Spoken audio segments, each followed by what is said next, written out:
السلام عليكم ورحمة الله وبركاته. النهاردة توقعات ماتشات يوم الاثنين 26/2. في كذا ماتش النهاردة.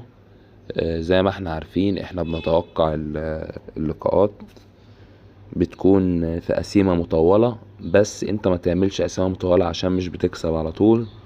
انت تقدر تعمل الماتشات اللي من وجهة نظرك انت شايف انها مضمونة. احنا بنتوقع وانت عليك تختار، وما تنساش تعمل لايك للفيديو واشتراك للقناة عشان كل يوم تصلك التوقعات بتاعتنا. خلينا الاول ندخل على الدوري المصري. اول ماتش معانا انبي وزد، ده هيكون ماتش صعب لان الفرقتين فرقة في المركز الاول وفرقة في المركز التاني وبينافسوا بعض على الصدارة. بس احنا هنقول الماتش ده يخلص فوز او تعادل لزد، يبقى هنختار الماتش ده فرصة مزدوجة، الفوز او التعادل لزد.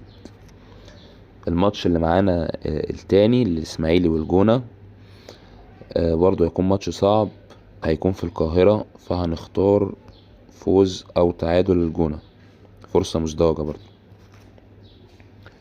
الماتش التالت المصري والمقاولين العرب، هيكون في استاد المقاولين العرب، هنختار ان الماتش ده هيخلص تعادل. ده كده بالنسبة للدوري المصري. ندخل على دوري تاني. الدوري اللي معانا التاني الدوري الايطالي، في ماتشين مهمين جدا، هو تورينو وروما. الماتش ده على ارض تورينو، فاحنا هنقول الماتش ده هيجي فيه اكتر من جون. مش هنحدد مين اللي هيفوز، بس الماتش ده هيدخل فيه اكتر من جون. يعني لو الماتش ده دخل فيه جونين فانت كده فزت بالتوقع اللي انت حاطه. الماتش اللي بعده لاتسيو وفيرونتينا، هنتوقع فوز فيورنتينا او التعادل. هيبقى الماتش فرصة مزدوجة برضو، فوز فيورنتينا او التعادل. هندخل بعد كده على الدوري الاسباني.